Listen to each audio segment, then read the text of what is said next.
इस क्वेश्चन में हम लोगों को प्रूव करना है कि इस डिटर्मिनेंट का वैल्यू 0 इस बात को इम्प्लाइज करेगा कि A B C A P में होगा या ए सी बी जी पी में होगा।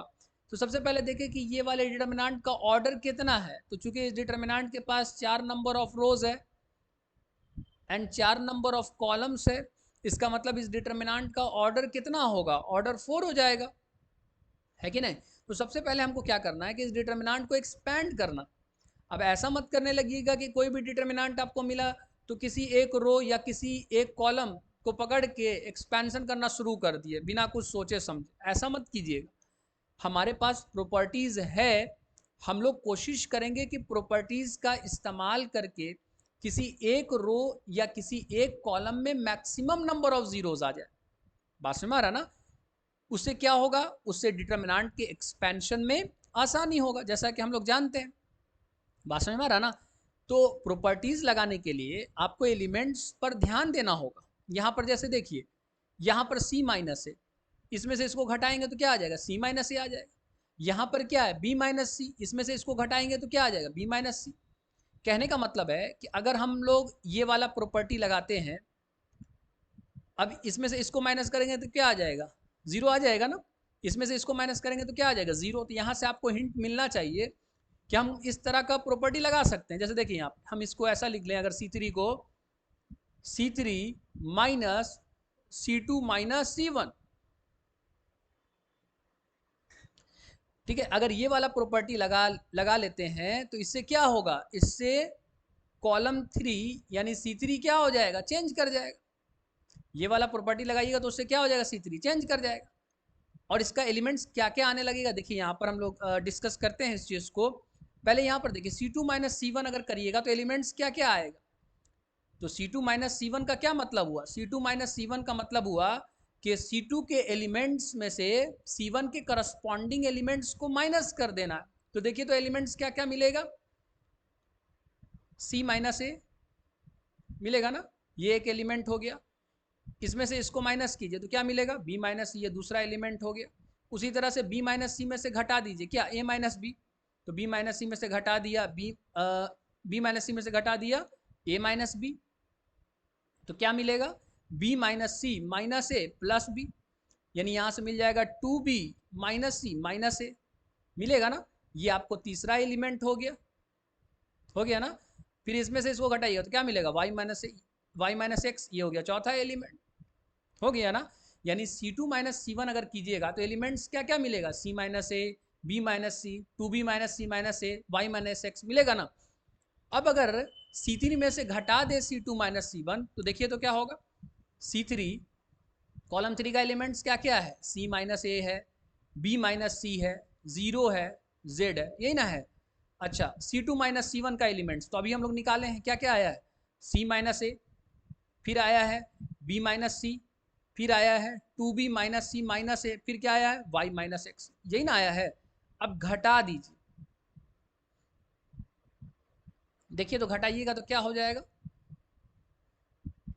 C3 में से घटा दिया क्या, C2 माइनस C1।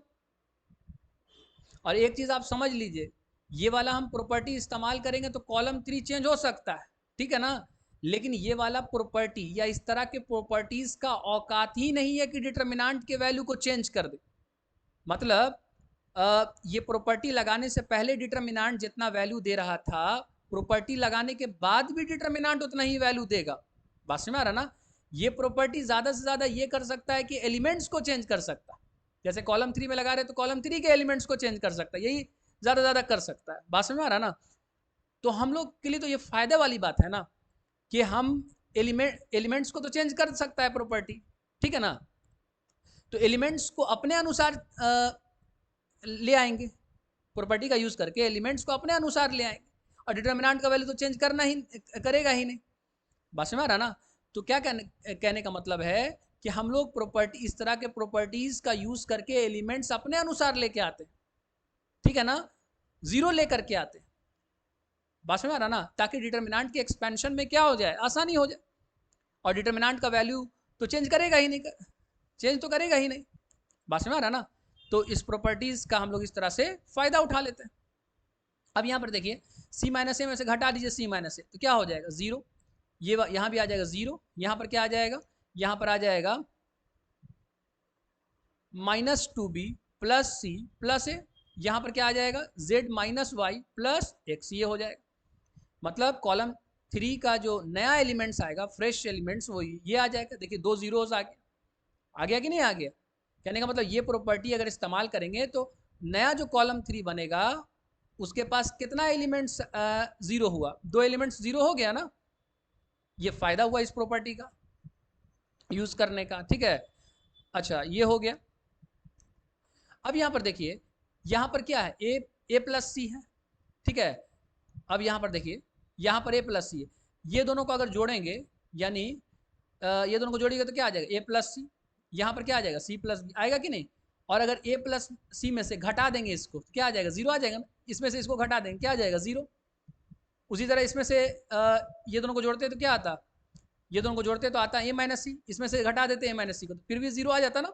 कहने का मतलब है कि हमको यहाँ से हिंट मिल रहा है कि अगर इस तरह का प्रॉपर्टी लगाया जाए, देखिए तो अगर ये वाला प्रॉपर्टी हम लोग लगा देते हैं, C4 को लिख देते हैं C4 minus C1 plus C2, तो देखिए तो कॉलम 4 में आपको 3 जीरोस तो मिलना ही मिलना है एकदम कंफर्म, ठीक है। अब यहां पर देखिए C1 प्लस C2 कीजिएगा तो एलिमेंट्स क्या क्या मिलेगा, तो C1 प्लस C2 का मतलब C1 के एलिमेंट्स में C2 के करस्पॉन्डिंग एलिमेंट्स को क्या कर देना है, ऐड कर देना है। तो देखिए तो यहाँ पे A प्लस सी मिलेगा, पहला एलिमेंट मिल गया A प्लस सी, दूसरा एलिमेंट क्या मिलेगा B प्लस सी, यहाँ मिल गया B प्लस सी, तीसरा एलिमेंट क्या मिलेगा तो A minus B plus B minus C, ये हो जाएगा A minus B plus B minus C, ठीक है। तो यहाँ पर B कैंसिल हो गया तो A माइनस सी मिलेगा ना। अच्छा चौथा एलिमेंट क्या मिल जाएगा x प्लस वाई, ठीक है। अब यहाँ पे ये वाला प्रॉपर्टी हम लोग यूज करते हैं तो देखिए तो क्या होगा C4 का एलिमेंट्स क्या क्या था A प्लस सी, देखिए यहाँ पे क्या क्या था A plus C, B plus C, A minus C, 1 plus X plus Y, ठीक है। C1 प्लस C2 का एलिमेंट्स निकाले क्या क्या आ गया A plus C, B plus C, A minus C, X plus Y. अब अगर घटा दीजिएगा तो देखिए तो क्या होता है, घटा दीजिएगा तो क्या होगा, देखिए तो यहाँ पर आ जाएगा C4 minus C1 plus C2, elements क्या क्या आने लगेगा ए प्लस सी में से घटा दीजिए ए प्लस सी 0, यहाँ भी 0, यहाँ भी 0, और यहाँ क्या आ जाएगा 1 plus X plus Y minus X minus Y, कितना आ जाएगा 1 आ जाएगा।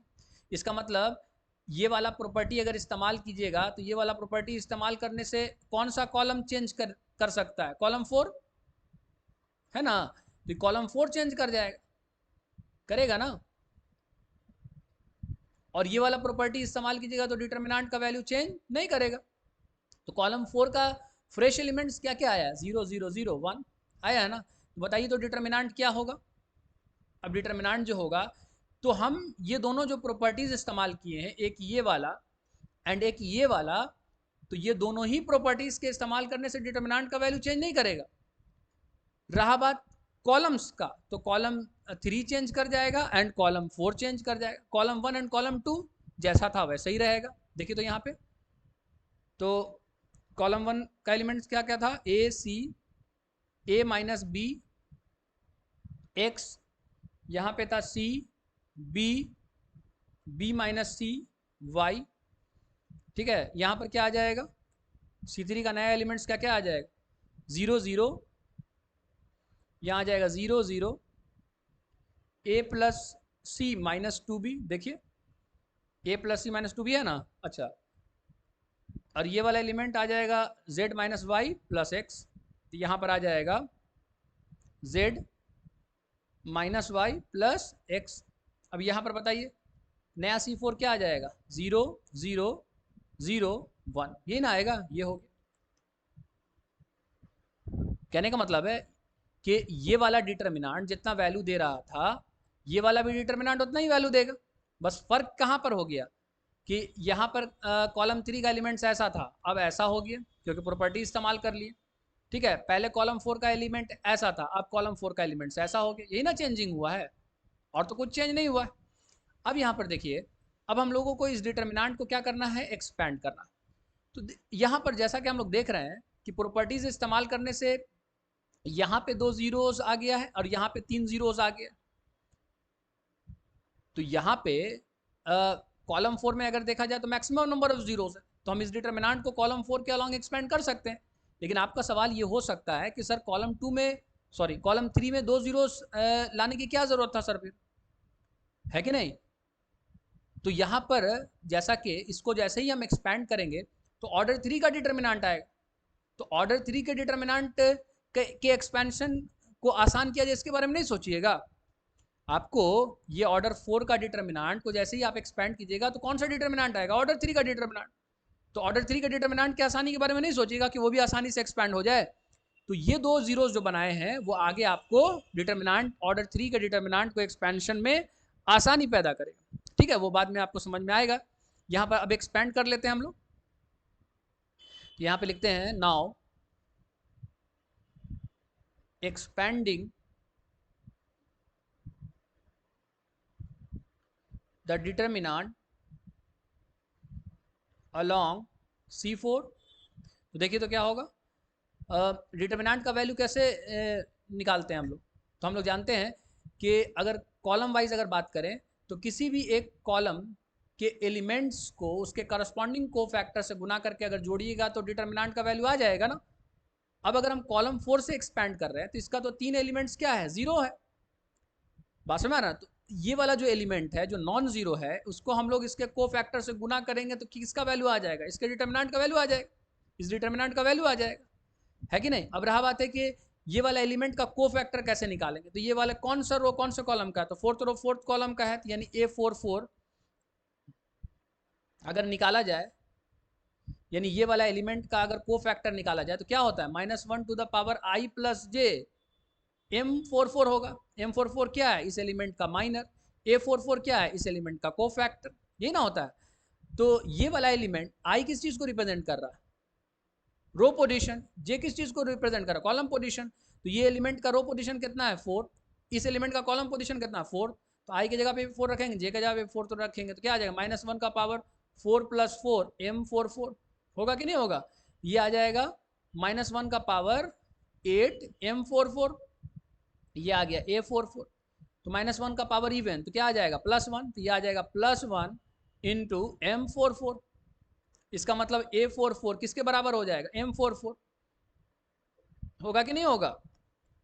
ठीक है, मतलब इस एलिमेंट का को फैक्टर एंड इस एलिमेंट का माइनर क्या होगा, बराबर होगा। ठीक है, तो हम क्या करेंगे, इस एलिमेंट का को फैक्टर तो निकाल लेंगे ना, आसानी से निकाल लेंगे। तो डिटर्मिनेंट क्या लिखिएगा बताइए, तो अगर C4 से एक्सपैंड किए तो डिटर्मिनेंट क्या लिखिएगा, 1 को गुना कीजिए इसके को फैक्टर से यानी A44 से, तो क्या हो जाएगा डिटर्मिनेंट इक्वल टू A44 किसके बराबर है, M44। ठीक है, तो अब बताइए इसका माइनर कैसे निकालेंगे। तो माइनर कैसे निकाला जाता है, तो ये वाला एलिमेंट जिस रो में आ रहा है उस रो को हटा दीजिए, तो इस रो को हटा दीजिए, ये वाला एलिमेंट जिस कॉलम में आ रहा है उस कॉलम को हटा दीजिए, और ये जो एलिमेंट्स बचा है, ठीक है, ये एलिमेंट्स जो बचा है इस एलिमेंट्स का जो डिटर्मिनेंट वैल्यू होगा वही ना होगा इस एलिमेंट का माइनर। देखिए तो क्या होगा, ये डिटर्मिनेंट वैल्यू माइनर लिख रहे हैं, माइनर क्या होता है, डिटर्मिनेंट ही का वैल्यू होता है ना। तो ये हो जाएगा A C 0 CB 0 A-B B-C A + C - 2B होगा कि नहीं, आप देखिए ना जरा, AC 0 CB 0 A-B B-C A + C - 2B, वही चीज लिखे है ना। ओके, ये आ गया।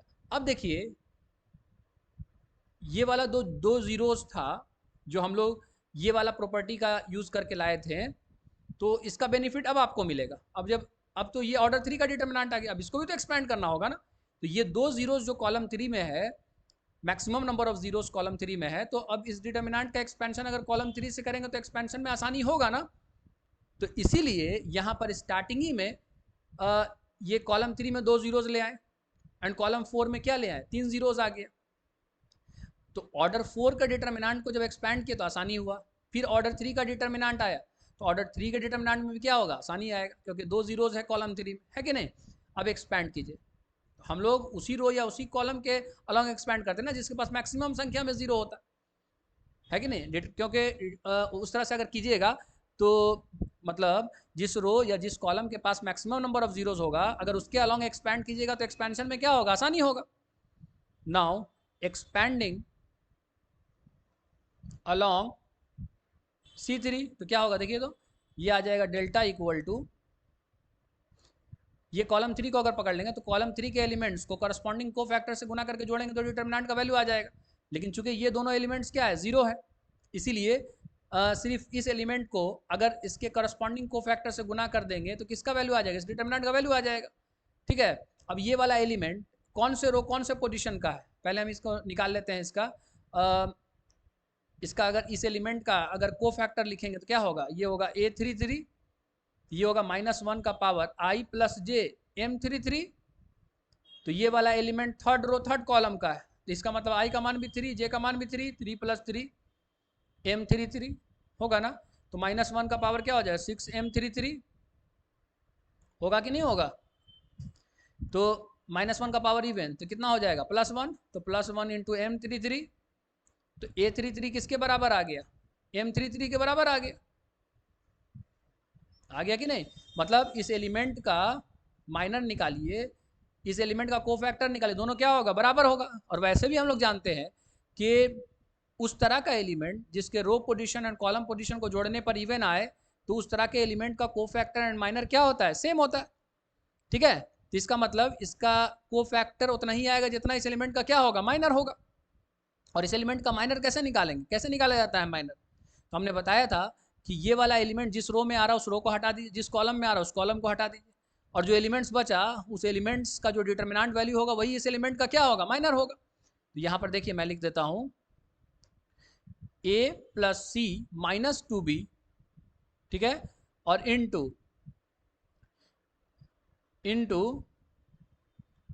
इसका कोफैक्टर, तो कोफैक्टर का मतलब A33, तो इसका कोफैक्टर किसके बराबर है, माइनर के बराबर, तो ये आ जाएगा, इसको लिखेंगे M33 होगा कि नहीं होगा।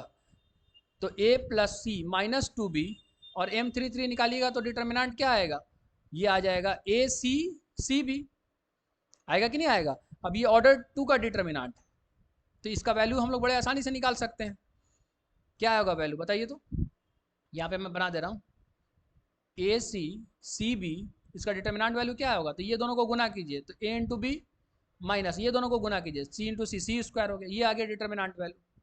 तो कितना हो जाएगा A + C - 2B, तो डिटर्मिनेंट वैल्यू क्या आ जाएगा A + C - 2B इंटू ये आ जाएगा AB - C स्क्वायर। ठीक है, अब क्वेश्चन में क्या बोल रहा कि ये वाला डिटर्मिनेंट का वैल्यू 0 के बराबर क्या इंप्लाई करेगा, वही ना पूछ रहा, तो 0 के बराबर कर देते हैं, तो इसको 0 के बराबर करिए।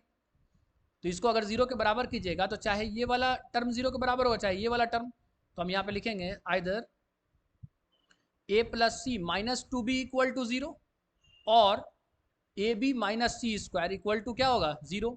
अब एक चीज़ आप समझ लीजिए यहाँ पर, अगर इफ ABC AP में होगा तो डिफरेंसेस क्या होता है, सेम, यानी B - A किसके बराबर होता है, C - B, यानी यहाँ से लिखेंगे तो 2B किसके बराबर होगा, A + C होगा कि नहीं होगा। या इसको ऐसे भी लिख सकते हैं A + C - 2B किसके बराबर होगा, 0 के बराबर।